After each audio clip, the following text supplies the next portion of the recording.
Hello techies అందరూ ఎలా ఉన్నారు? బాగున్నారా? బాగున్నారా అని అనుకుంటున్నాను. ఈరోజు వీడియోలో నేను మీకు మీ యొక్క ఫేస్‌బుక్ పేజ్‌ని ఎలా డిలీట్ చేయాలో చెప్తాను. ఇక టైం వేస్ట్ చేయకుండా టాపిక్‌లోకెళ్ళిపోదాం. ముందుగా మీ ఫేస్‌బుక్ అకౌంట్ ఓపెన్ చేసుకోండి.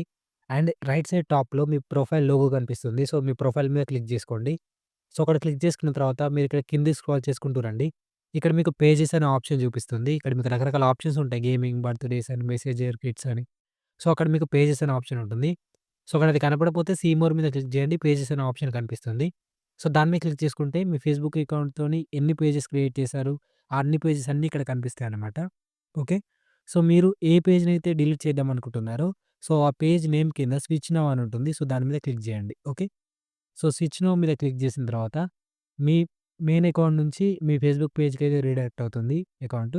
సో, మీ ఫేస్‌బుక్ పేజ్ అనేది ఈ విధంగా ఓపెన్ అవుతుంది. దాని తర్వాత రైట్ సైడ్ టాప్‌లో 3 లైన్స్ ఉంటాయి.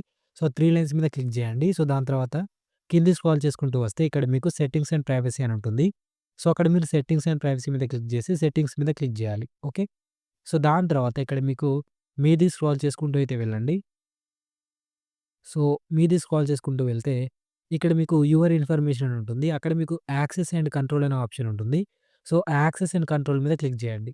సో, అక్కడ క్లిక్ చేసుకున్న తర్వాత ఇక్కడ మీకు deactivate page and delete page అని ఉంటుంది. సో, మనం పేజ్‌ని డిలీట్ చేయడం గురించి ఎక్స్‌ప్లెయిన్ చేస్తున్నాను కాబట్టి, ఇక్కడ మీరు డిలీట్ పేజ్ సెలెక్ట్ చేసుకొని కింద కంటిన్యూ మీద క్లిక్ చేయండి. సో, దాని తర్వాత ఇక్కడ మీరు మళ్ళీ ఇక్కడ కింద కంటిన్యూ అనే ఆప్షన్ ఉందా? సో, ఆ కింద కంటిన్యూ అనే ఆప్షన్ మీద క్లిక్ చేసి కంటిన్యూ మీద క్లిక్ చేయండి. సో, దాని తర్వాత మీరు డిలీట్ చేయడానికంటే ముందు మీ యొక్క పేజ్ డేటాను డౌన్‌లోడ్ చేసుకుంటారని అడుగుతుంది.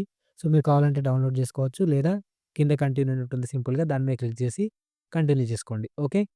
సో, కంటిన్యూ చేసుకున్న తర్వాత ఇక్కడ మీకు మీ యొక్క ఫేస్‌బుక్ మీ పేజ్ యొక్క పాస్వర్డ్ అడుగుతుంది. మీరది అక్కడ ఎంటర్ చేసుకోవాలి.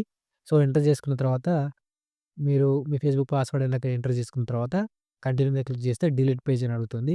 సో, రిమెంబర్ మీరేంటంటే మళ్ళీ 30 డేస్ వరకు మీ పేజ్‌లో అయితే లాగిన్ అవ్వకూడదు. అలా అయితే మీ ఫేస్‌బుక్ పేజ్ అనేది డిలీట్ అవ్వదు పర్మనెంట్‌గా. So, okay. So, delete page మీద అయితే క్లిక్ చేయండి. సో, దాని తర్వాత మీ మెయిన్ ప్రొఫైల్‌కి షిఫ్ట్ అవుతుంది.